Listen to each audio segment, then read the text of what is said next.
Ei, gente, vamos para o nosso devocional.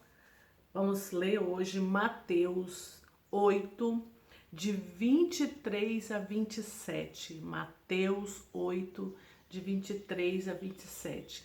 Eu queria te pedir que todas as vezes que você fizer o devocional e que eu citar o versículo bíblico, que você não só abrisse a sua Bíblia junto comigo, ou seu celular, seja como for, mas que durante o dia ou a noite, antes de dormir, leia o texto de novo e fale com o Senhor e deixe Ele ministrar no seu coração aquilo que Ele tem para você em cima desse texto do nosso devocional desse dia. Eu tenho certeza que muito Deus vai fazer. Ontem, eu estava lendo, né, 1 João 4, porque eu só não tô lendo 1 João 4, eu estou lendo 1 João inteirinho, porque é pequenininho, né?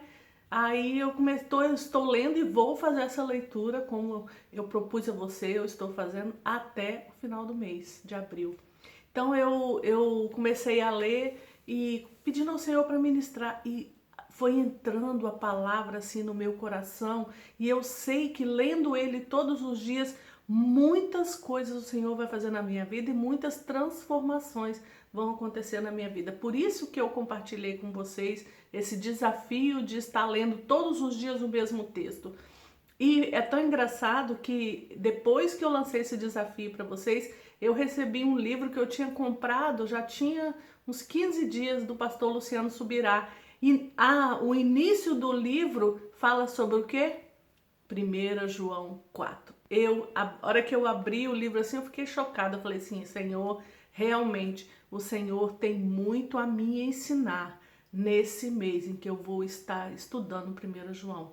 Em 1 João 4, principalmente, que foi o despertar que Deus colocou em mim. No caso, começa comigo. Sempre quando eu trago alguma coisa para vocês é porque primeiro foi para mim. E hoje o que Deus quer falar com a gente está em Mateus 8, 23 e 27. Vamos ler?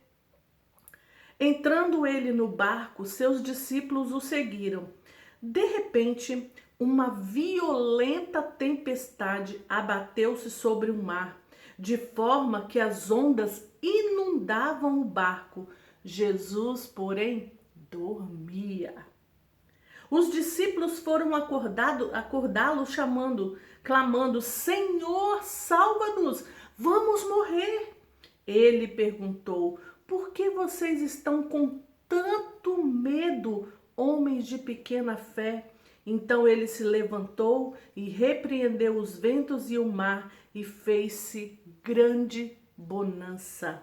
Os homens ficaram perplexos e perguntaram: Quem é este que até os ventos e o mar lhe obedecem?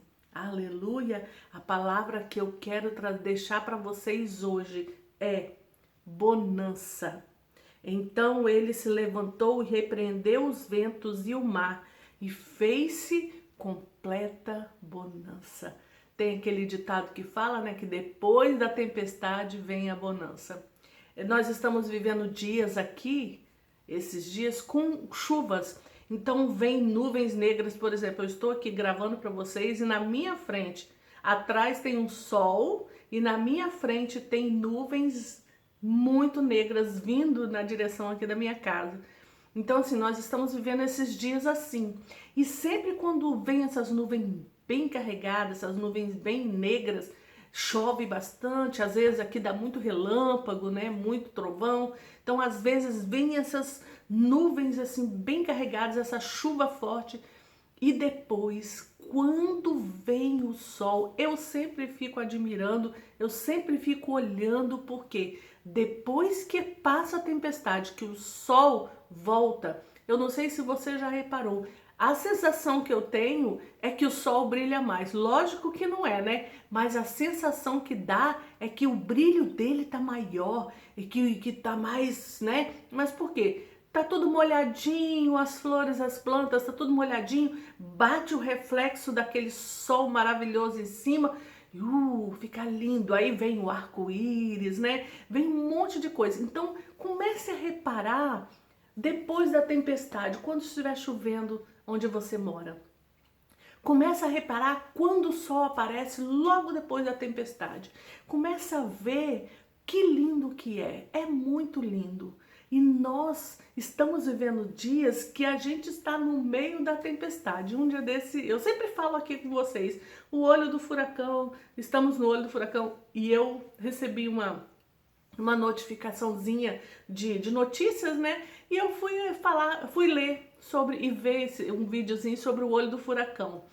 E a menina da CBN, não, acho que é CBN, alguma dessas emissoras aí grandes, ela estava falando sobre o olho do furacão.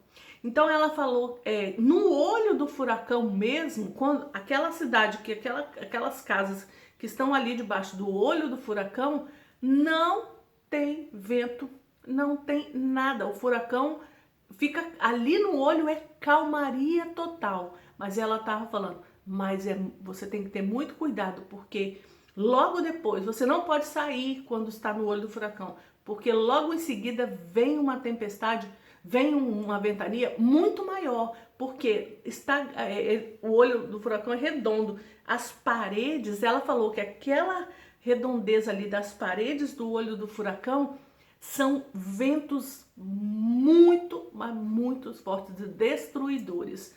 Ao redor, os ventos são fortes, mas nem tanto. Mas aquela parede ali do olho do furacão são ventos destruidores.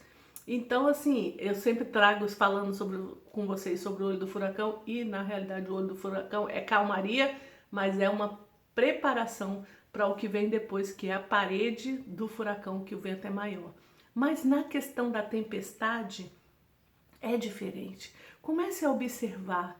Eu tô aqui falando com você e olhando para o céu, porque já se abriu um pouco as nuvens, eu já tô começando a ver o céu azul. Então, assim, depois da tempestade vem a bonança, é muito real. É muito real isso. Quando Jesus repreendeu a tempestade, o detalhe é que Jesus, as ondas estavam cobrindo um barco. Os discípulos estavam apavorados e as ondas gigantes cobriam o barco. E Jesus fazia o quê? Dormia. Quem consegue dormir no meio de uma tempestade? Esses dias que aqui teve muito trovão e muito relâmpago, na madrugada eu acordei com o barulho dos trovões que balançavam as janelas. Então, naturalmente, você acorda com os barulhos. Falta luz, às vezes muito barulho de trovões e relâmpagos. Você acorda. Jesus, porém, dormia. Por quê? Ele sabia que o Pai, que tinha o poder de acalmar aquela tempestade, trazer a bonança. Ele sabia quem ele era. Ele tinha, a identidade dele era aquela coisa assim forte. Ele sabia quem ele era. E ele era só dar um comando e a tempestade foi embora e veio grande bonança. Os discípulos poderiam ter feito isso? Poderiam, mas só que eles estavam ainda numa fase de treinamento. Eles estavam nos anos caminhando com Jesus, onde eles estavam aprendendo com Jesus. Eu tenho certeza que se Pedro, depois que Jesus foi ao céu, depois de Pentecostes, se Pedro, por um acaso, tivesse no mar, ou qualquer um dos discípulos, né, tivesse ali no mar e viesse uma outra tempestade dessa, como eles estavam com o Espírito Santo neles e viveram tudo o que eles viveram junto com Jesus, se viesse uma tempestade, eles iam na hora repreender. Por quê? Porque eles aprenderam aquele tempo que eles ficaram com Jesus. Aprenderam quem eles eram, né? A identidade deles em Cristo. Porque eles são o quê? Filhos, por causa de Jesus ter morrido naquela cruz. Eles se tornaram filhos de Deus. Eu sempre falo isso aqui com você. Porque você tem que saber e conhecer a sua identidade. E ter a certeza de que o Deus que nós servimos, que é o meu Pai, que é o seu Pai, dá um comando e a tempestade vai embora. Dá um comando e tudo vai brilhar. Assim como o sol depois da tempestade. Tudo vai ficar manso, tranquilo. Depois da tempestade vem a bonança? Vem sim. Nesse tempo que nós estamos vivendo esse grande desafio, fixe o seu olhar que o Senhor é o Deus que acalma a tempestade. Jesus está nesse barco conosco. Nós não estamos sozinhos enfrentando tudo que a gente tem enfrentado nesse tempo.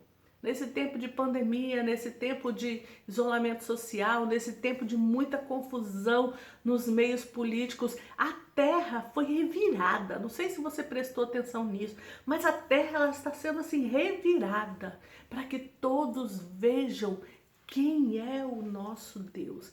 Porque quem é servo, sabe quem ele é, e quem tem identidade de Cristo cravado nele, sabe quem ele é e sabe que esse tempo aí não vai abalar eles, porque Jesus está no barco com você, Jesus está no barco comigo. Então cai o mundo ao redor, mas eu estou firme na rocha que é Jesus. Eu sei quem eu sou por causa dele. Então, na hora que ele quiser, a bonança vem.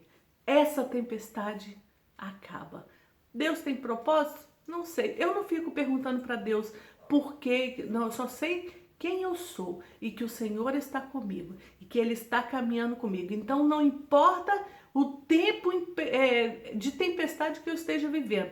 Na tempestade, Jesus estava no barco e dormia. Então, eu, que sou filha, vou dormir tranquilo, sabendo que o Senhor está comigo, que o Senhor não me abandona, que o Senhor não me deixa em momento nenhum.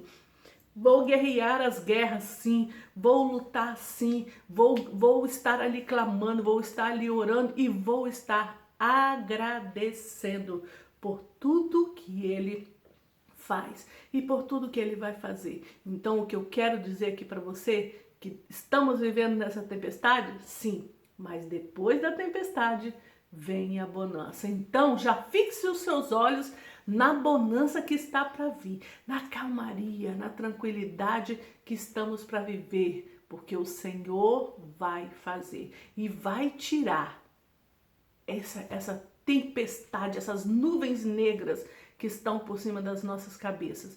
E nós não vamos dar glória só depois, nós já vamos começar a dar glória a Deus hoje, no meio da tempestade, nós já vamos começar a glorificar e dizer ao Senhor, obrigado Senhor, porque o Senhor está comigo em todos os momentos, o Senhor nunca me abandona, o Senhor segura na minha mão e na hora que eu não aguentar, o Senhor me carrega no colo e o Senhor está comigo nesse barco. Muito obrigado, Senhor, e eu sei em quem tenho crido e estou bem certo que é poderoso para transformar, mudar toda essa situação em que nós estamos vivendo.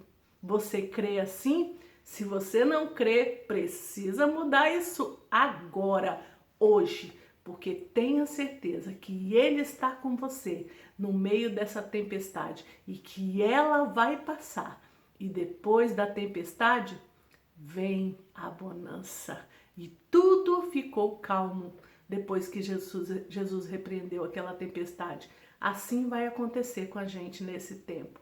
Você crê? Aleluia! Eu posso ouvir de você um aleluia! Glórias sejam dadas ao Senhor. Aleluia!